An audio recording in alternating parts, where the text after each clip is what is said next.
44 सेना, 32 प्रहरी र 26 बैंक कर्मचारी बेपत्ता।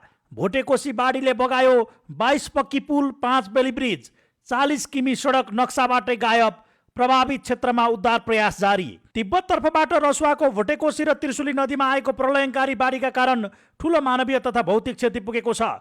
बाढीका कारण लाङटाङ राष्ट्रिय निकुञ्ज र जलविद्युत आयोजनाको सुरक्षार्थ खटिएका 44 जना नेपाली सेना, 32 जना नेपाल प्रहरी र 9 जना सशस्त्र प्रहरी गरी कुल 85 जना सुरक्षाकर्मी सम्पर्कविहीन भएका छन्। सैनिक प्रवक्ता सहायक रथी राजाराम बस्नेतका अनुसार सुरक्षामा खटिएका सैनिकहरूसँग अहिलेसम्म सम्पर्क हुन सकेको छैन।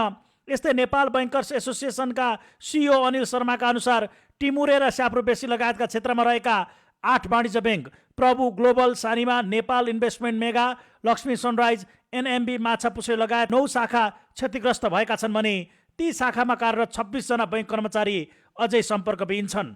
फोन तथा इन्टरनेटका टावरमा क्षति पुगेकाले उद्धार र सम्पर्कमा कठिनाई भइरहेको छ। बाढीले सडक र पुल पूर्वाधारमा ठूलो विनाश मचाएको छ। सडक विभागका अनुसार रसुवागढीदेखि धादिङ गल्सीसम्मका 22 वटा पक्की पुल र 5 वटा बेली ब्रिज बाढीले बगाएको छ। बेत्रावर्ती, तादी खोला, त्रिशुली र गल्सीका पक्की पुलहरू बगेका छन्।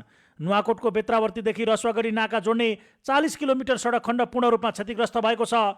बाढीको उच्च जोखिमका कारण मुङलिङ नारायणगढ सडक खण्ड समेत बन्द गरिएको छ। प्रभावित क्षेत्रमा सुरक्षा निकायहरूले उद्धार प्रयास जारी राखेका छन्।